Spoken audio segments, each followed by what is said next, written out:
Hi, I'm Barb Nangle. I'm the founder of Higher Power Coaching and Consulting. I want to welcome you to my podcast, Fragmented to Whole: Life Lessons from 12-Step Recovery.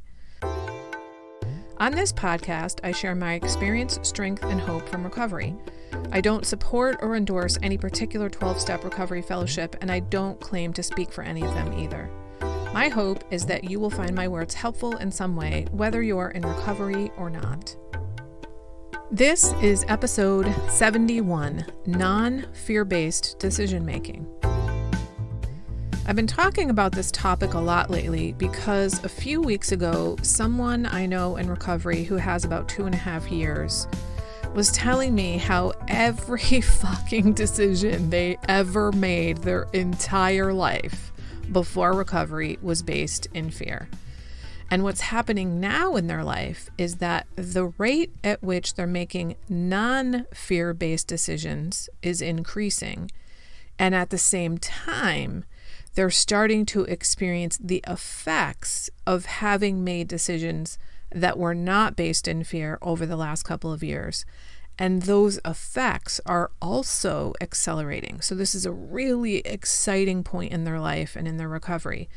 And they're loving how things are changing and astonished at how different their life is as a result of not reacting all the time and now making actual choices about their life based on what they want, not based on what they're afraid might happen and trying to avoid that.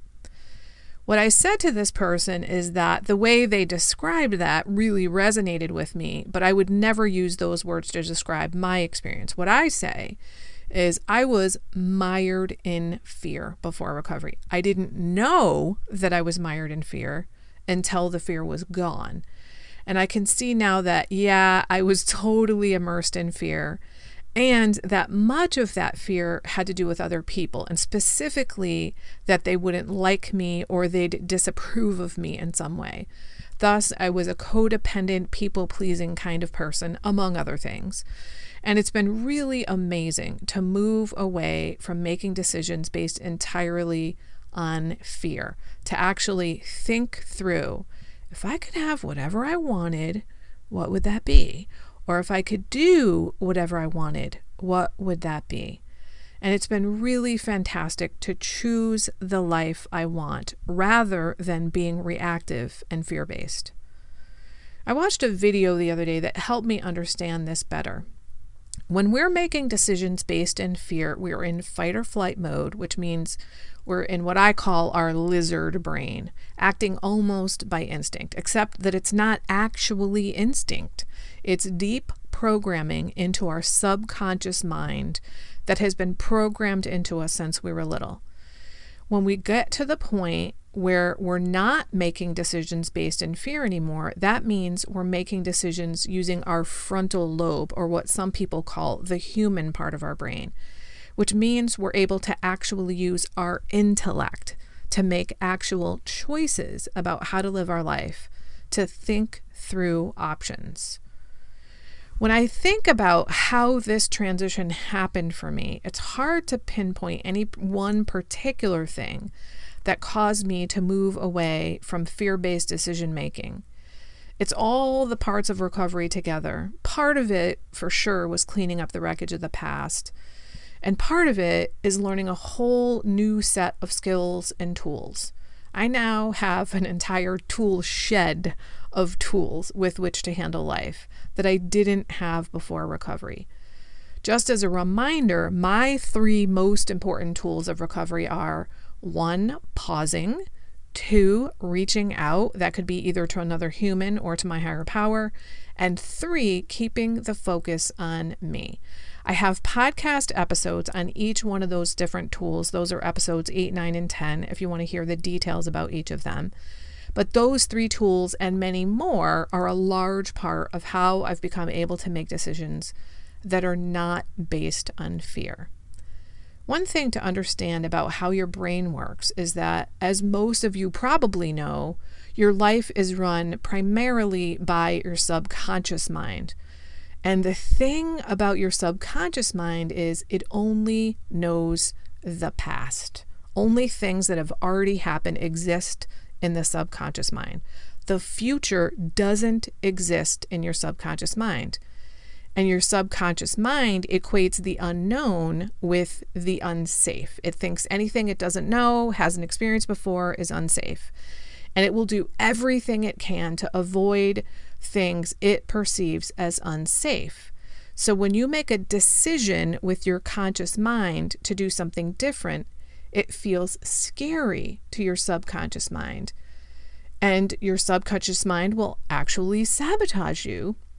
And then it will try to convince your conscious mind to agree with whatever reason it creates to break your word to yourself about the new things you're trying to do.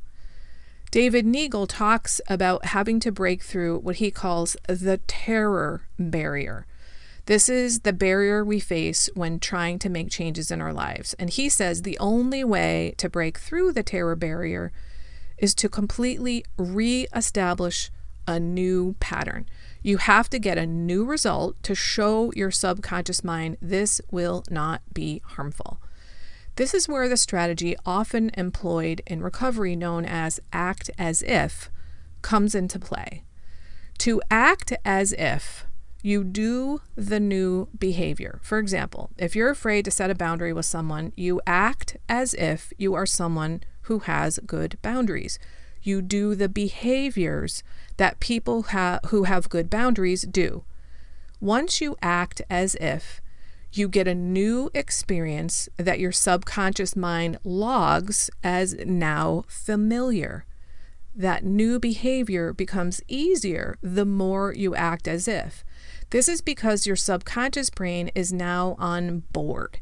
It knows, I didn't die from that new thing.